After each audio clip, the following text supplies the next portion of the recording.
नमस्कार मेरे प्यारे साथियों, आप सबका अपने प्यारे YouTube चैनल डियर गुरुजी पर तहे दिल से हार्दिक स्वागत, अभिनंदन एवं वंदन है। मेरे प्यारे साथियों, आप सभी लोग जानते हैं कि आपका सीटेट एग्जाम बिल्कुल नज़दीक है और सीटेट एग्जाम को कैसे क्रैक किया जाए इसके बारे में हम आज आपको कुछ विशेष टिप्स देने वाले हैं और ऐसा करके आप अपने बेहतर रिजल्ट को 90 to 95 प्लस यहाँ पर बेहतर रिजल्ट कर ला सकते हैं अगर इन चीज़ों को फॉलो करते। आइए देख लेते हैं। सबसे पहली चीज़ हमको देखना है, आप सबसे बड़ी गलती जो करेंगे यहाँ पर एक सबसे बड़ी मिस्टेक, इससे बच जाना हमको। लैंग्वेज जो आप चूज किए होंगे 90 प्लस क्वेश्चन के बाद, यानी 91 क्वेश्चन के बाद आपने लैंग्वेज चूज किया होगा, हिंदी या इंग्लिश चूज किया होगा या संस्कृत चूज किया गया होगा आपके द्वारा। जो भी लैंग्वेज, दो लैंग्वेज आपने चूज किया होगा तो नंबर 1 पर कौन सी लैंग्वेज आप चूज किए हैं 91 से वही करना है। फिर नंबर 2 पर कौन सी लैंग्वेज चूज किए हैं, पहले जो आपने नंबर 1 पे चूज किया पहले उसको करिए, फिर नंबर 2 वाला करिएगा। और ऐसा आपको देखने को अगर आपको सस्पेंस होता हमने कौन सा चूज किया है तो अपने एडमिट कार्ड को निहारिएगा, देखिएगा और उस पर लिखा गया आपने कौन सी लैंग्वेज सबसे पहले चूज करी है। तो जो सबसे पहले किए होंगे उसी को करना है, ठीक है। अगर आप ऐसा नहीं करेंगे तो आपका रिजल्ट बिल्कुल गड़बड़ होगा, क्योंकि आपके 30 नंबर वहां से चले जाने वाले हैं। तो लैंग्वेज पे आप विशेष ध्यान दीजिएगा। चलिए आगे हम आपको यहाँ पर कुछ विशेष ट्रिक बताने वाले हैं जहां पर आप चीजों को जान करके अच्छा से अच्छा रिजल्ट ला सकते हैं इतने कम दिनों में।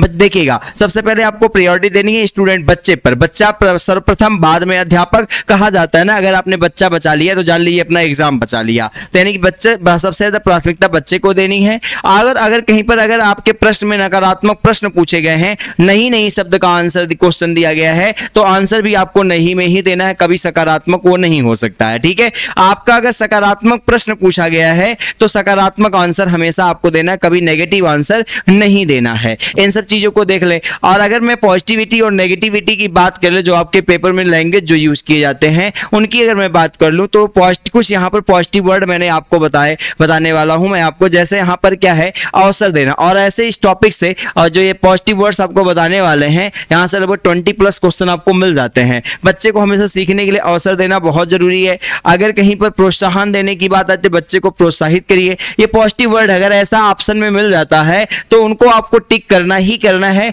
और आपका आंसर बिल्कुल सही जाएगा। चलिए अगर मैं बात कर लूँ सृजनात्मक बच्चा, हमेशा सृजनात्मक बच्चा कैसा होता है, वो हमेशा मतलब बहुत सारी चीजों को हमेशा ध्यान में रख करके काम करता है।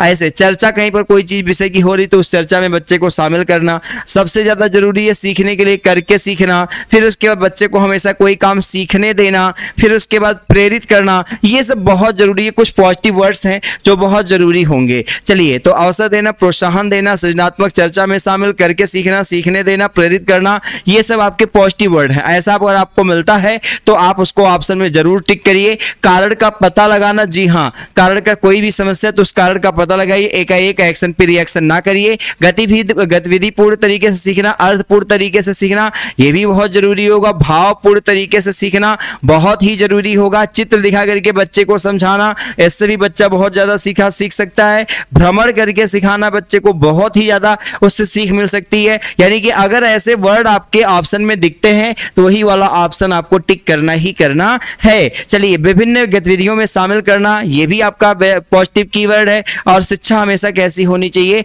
बाल केंद्रित होनी चाहिए, इस बात का भी हमेशा विशेष ध्यान देना है। आइए साथ साथ कुछ नेगेटिव वर्ड्स भी हमारे जो आपको ऑप्शन में अगर दिखता है तो उसको चूज नहीं करना है, बचना है इससे। चलिए, पीटना, कदापि बच्चे को आप नहीं पीटेंगे। कोई गलती बच्चा करता है तो सीधे तुरंत प्रधानाध्यापक के पास नहीं पहुंच जाएंगे, बच्चे को बल देकर के नहीं पढ़ाएंगे। इन सब ऑप्शनों से बचना है, ऐसे ऑप्शन को आपको बिल्कुल टिक नहीं करना है। चलिए, कठोर नियम अपना करके बच्चे को पढ़ा नहीं सकते हैं आप, इन सब से भी बचना है। व्याकरण रटने वाली चीज है नहीं, इसलिए व्याकरण रटने से बचेंगे।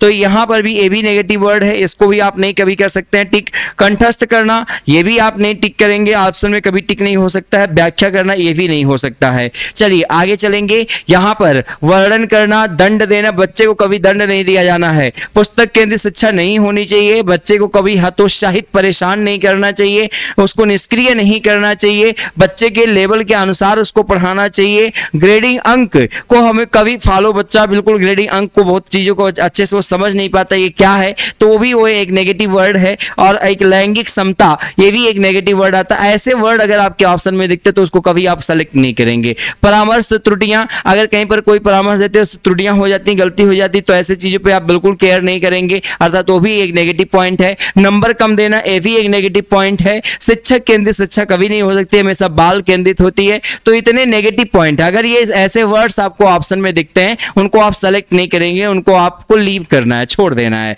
बहुत थोड़ी सी चीज आपको और बची हुई है, आपको देखना क्या है, अगर कहीं पर बड़ा आंसर दिख जाए तो उसको टिक कर लेना, पॉजिटिव आंसर दिख जाए तो वो टिक कर लेना है, अगर कहीं पर उपरोक्त सभी आ जाए तो वो आपको टिक करना है। ए और बी दोनों ऑप्शन दिख रहा है तो ऐसा ऑप्शन आपको सेलेक्ट कर लेना है। गद्य और पद्य की चीजों को हमेशा पढ़ करके उत्तर दीजिएगा, उसमें जो कहा गया उसी अनुसार दीजिएगा, अपने दिमाग को यूज नहीं करना है, अपने मन से कुछ एक्स्ट्रा नहीं सोचना कि ये बात गलत कही गई, इसको हम अपने मन से सही कर ले। अगर आप ऐसा करेंगे तो अपने नंबर गंवा बैठेंगे। जो गद्य और पद्य में कहा गया है उतना ही सटीक आंसर देना है। चलिए पढ़िए, उसके बाद उत्तर दीजिए। यहां पर कुछ इंपॉर्टेंट टॉपिक्स हैं, उसको मैं आपको बता दूं, जो आपके पेपर में हमेशा प्रश्न पूछे गए हैं।